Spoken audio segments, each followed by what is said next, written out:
Eli Knight with Knight Jiu-Jitsu, and I've got a technique kind of series today, a couple of variations on the clock choke. So if you're not already using the clock choke, or if you are, maybe some of these details will help too. But these are some of the ways that I like to do it, and we'll contrast and compare that to kind of traditional ways.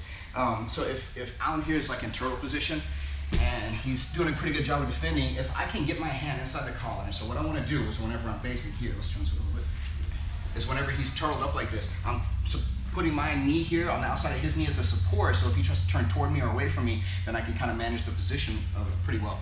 So from here, I want this arm to go over. I don't want to extend too far and get rolled off of him. I want to be able to try to open up. So I try to use this hand first to peel the collar open, then I shoot this one inside, thumb inside the collar here, so that my hand is facing away from him, not reaching and grabbing like this for a weak grip. This makes it a little stronger. Once I get this, there's a variety of places that I can grab. Traditionally, we usually learn it like this, where I'm grabbing here. I usually grab here like on his wrist or on his hand to try to keep him from defending, and it also gives me a good support. If that's not available, sometimes I can grab over here on the pant, right here by the knee, on that little wrinkle right there. And there's different places too. So this is one that I like a whole lot, and then I'm gonna try to dive my head kind of over here. But as I do that, I have to make sure my ribs are sliding up here to the back of his neck. I would like to get right to that crest of the back of his skull here. And whenever I do that here, I'm posting on this leg, and my head goes to the floor, and then from here, I'm gonna pull this back this way to finish the choke. And there's a lot of pressure for the choke, and a lot of pressure on the back of his neck, so it's making it difficult for him to turn and roll out. I'm blocking this knee, I'm holding that knee over there, so it's really good stabilizing. That's the way I like to do it a lot. Now, of course, you know, like I said before, I can reach over and grab this hand, and one of the biggest benefits of this right here is that it makes it difficult for him if he wants to try to turn out of it.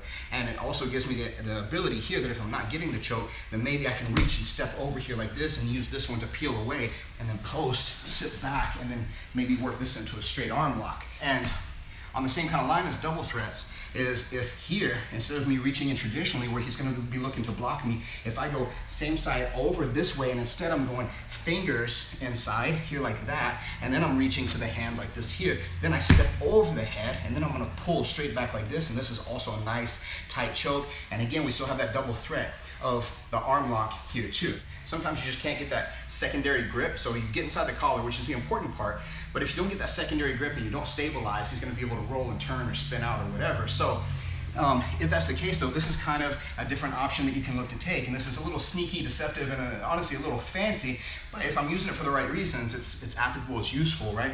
So I go here, I got my thumb inside the collar, and this, maybe I can't get that grip, maybe it's too tight over here. What I'm gonna do instead is I'm gonna post up on him, and I'm gonna throw this leg over his neck here like this. So I still have the grip, my leg now is blocking, and then I'm gonna dive this arm through here, this way on the way over. I'm gonna hook his arm on the way over, and then I'm gonna extend this leg, pull my right arm back, and it's really tight in there like that. So this is kind of like we typically call this like a tornado clock choke.